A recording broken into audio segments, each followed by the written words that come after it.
Assalamualaikum warahmatullahi wabarakatuh. Perkenalkan, nama saya Rosita Debramesti dengan NIM 222111330. Di sini saya dari kelas 6C izin menjawab pertanyaan UAS penanaman modal syariah. Langsung saja untuk yang pertama, yaitu untuk soalnya, jelaskan secara komprehensif pengertian penanaman modal atau investasi menurut perspektif hukum di Indonesia. Uraikan pula asas-asas dan tujuan hukum penanaman modal dalam mendorong pertumbuhan ekonomi nasional. Untuk jawaban yang pertama terkait penanaman modal sendiri, menurut hukum Indonesia yaitu kegiatan menanam modal berupa uang, barang, atau kekayaan lain yang digunakan untuk menjalankan usaha di Indonesia. Kegiatan ini diatur dalam Undang-Undang Penanaman Modal untuk memberikan kepastian hukum dan perlindungan bagi investor, baik domestik maupun asing. Untuk asas-asas hukum penanaman modal sendiri, yang pertama itu ada kepastian hukum. Di sini aturan jelas untuk melindungi investor. Yang kedua itu ada keadilan, di mana perlakuan sama bagi semua investor. Yang ketiga itu ada keterbukaan, yaitu informasi transparan tentang investasi. Yang keempat itu ada kepentingan nasional, yaitu investasi harus sesuai dengan kepentingan Indonesia. Dan asas yang terakhir yaitu kemanfaatan.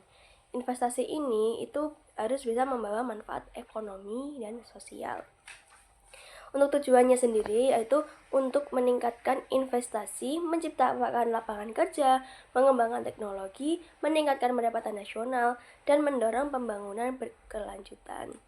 Untuk soal yang kedua yaitu bagaimana regulasi penanaman modal di Indonesia termasuk insentif dan pembatasan secara efektif mempengaruhi tingkat investasi domestik dan asing, serta dampaknya terhadap pertumbuhan ekonomi nasional.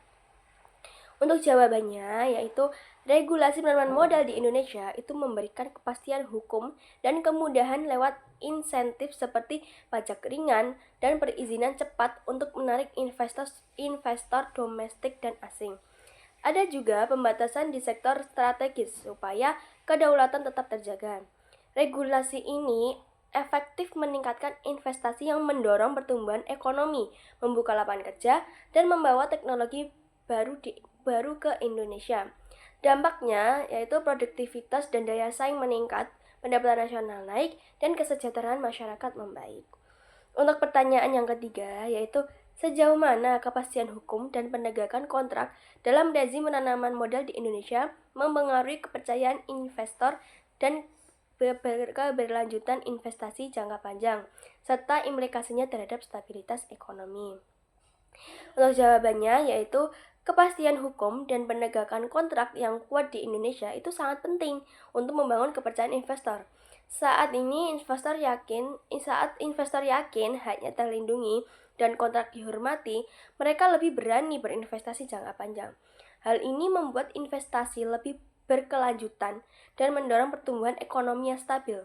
Kepastian hukum dan penegakan kontrak yang baik mengurangi resiko sengketa dan ketidakpastian bagi investor, sehingga investasi berjalan lancar dan berkelanjutan. Kondisi ini itu menciptakan iklim ekonomi yang stabil karena aliran modal lebih terjaga, produksi meningkat, dan lapangan kerja bertambah. Stabilitas ekonomi ini juga menarik investor baru, memperkuat kepercayaan pasar, dan mengurangi volatilitas ekonomi nasional. Untuk pertanyaan yang terakhir yaitu terkait analisislah hak dan kewajiban investor baik domestik maupun asing berdasarkan ketentuan hukum penanaman modal di Indonesia. Bagaimana keseimbangan antara hak dan kewajiban ini diatur untuk menciptakan iklim investasi yang kondusif dan bertanggung jawab.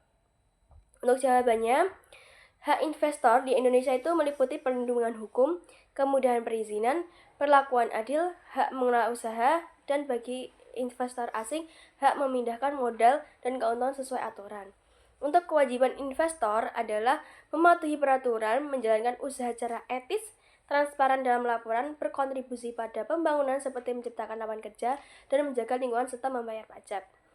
Pemerintah itu menjaga keseimbangan antara hak dan kewajiban ini agar iklim investasi kondusif dan bertanggung jawab sehingga investasi aman bagi investor dan bermanfaat bagi negara dan masyarakat.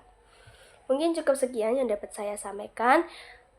Kurang lebihnya saya mohon maaf. Wassalamualaikum warahmatullahi wabarakatuh.